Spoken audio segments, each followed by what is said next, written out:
Hey everybody, it's T-Boo. Welcome back to another video. And very we got for y'all today is we got the Los Angeles Clippers preview. Now, guys, if you do enjoy the video, make sure you like, subscribe to the channel. Let's hop straight into it. So we're gonna do this like in the last format of like we're gonna talk about the youth, talk about everything. We're gonna wrap it all together. So coming into their youth, I'm gonna actually extend the 26-year-old or. Okay, forget 25. Now, they got Montrezl Harrell, power forward. Played a really good season last year. I believe he was in contention for Sixth Man of the Year, but his teammate Lou Williams ended up winning Sixth Man of the Year.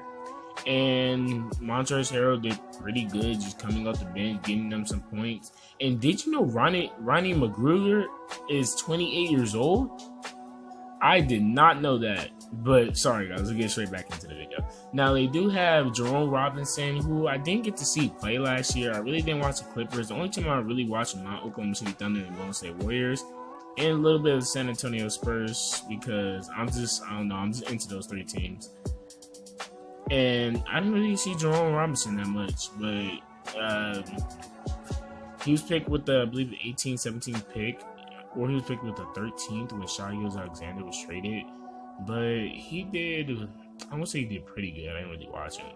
But Landry Shamet, when he was traded in that trade with Tobias Harris, I believe Landry Shamet, he's going to be a really good player for this team. If they end up going with the lineup of Patrick Beverley, Landry Shamet, Kawhi, Paul George, Kawhi Leonard, and then insert center somewhere.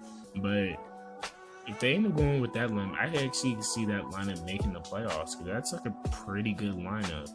But looking into their future plans, it's like they don't really have future plans. They're in like a win now situation since they traded away all their draft picks. Then they got like 16 draft picks.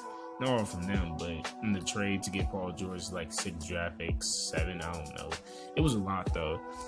But playoffs, man, I actually have them winning the championship over the Lakers because, bro, the Clippers are a pretty damn good team playing with Kawhi Leonard, Paul George, 2 superstars in their own. Both of them having multiple times getting to the playoffs, with Kawhi Leonard taking down the Golden State Warriors last year, him getting his second ring, with Paul George being just an all-around good player. But I have concerns for this team in Kawhi and Paul George. Now, last year, Paul George did end up getting like a weird injury on his right shoulder. It was a very weird injury. He wasn't able to shoot that well. His three-point percentage went down from the MVPG. You know, like people stopped calling him that, and then playoff P. It was like it wasn't there, I would say. Like, with Paul George shoulder injury, he wasn't there, and him having to get surgery this year is going to, I feel like he's not going to go on a down spiral, but if he was working all throughout the offseason, I believe he's going to be a little sore coming into the first part of the season. But I don't believe y'all should be completely concerned about Paul George's injury. Now, Kawhi injury with his ankle. Now, he sat out a decent amount of games last year, and the team was able to take him a long way. And I understand the Raptors' youth, we're pretty good. Pascal Siakam, I'm still not gonna give Kyle Lowry some ups. I don't like that fat ass point guard. Sorry for cussing, but I really don't like Kyle Lowry. But yeah, and Kawhi Leonard was out there doing pretty good, and I feel like if Kawhi Leonard ends up going with another injury with that ankle, I feel like this team's gonna still be good. I haven't got to address Lou Williams, but Lou Williams winning Sixth Man of the Year, being an amazing 6-man off the bench, could be a starter, but no team, how you said, like, no team offered me the starting position, so I might as well be a 6-man. Like, yeah. But Lou Williams coming off the bench, them having him, Patrick Patterson, who they did end up signing, who's a good, decent 3-point shooter. They got that guy Zubac from the Lakers last year, really good center, I got in my opinion. They got Marquise Harkless, who's actually a really good defensive small forward for the Portland Trailblazers last year. I feel like I would say he's really good. Jermichael Green, he was pretty good. He can space the floor for you if you need him to. He's 29 years old, so he's kind of in the middle of his prime. But don't have actually big aspects of them keeping him for like a long time.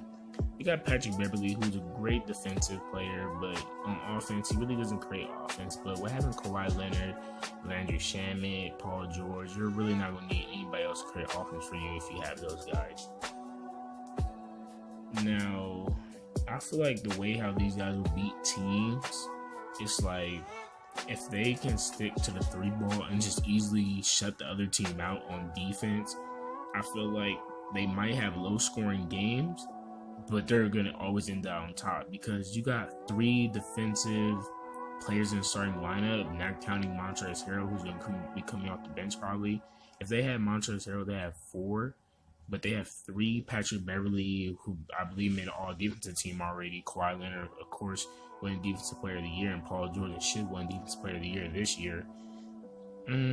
I don't see teams actually busting them at all. I just see them getting shut down by the LA Clippers. So it's probably going to be low-scoring games, but if I don't feel like Kawhi don't have to score like that. I don't believe they should just score. Just have low-scoring games. There's no point in getting any like averages.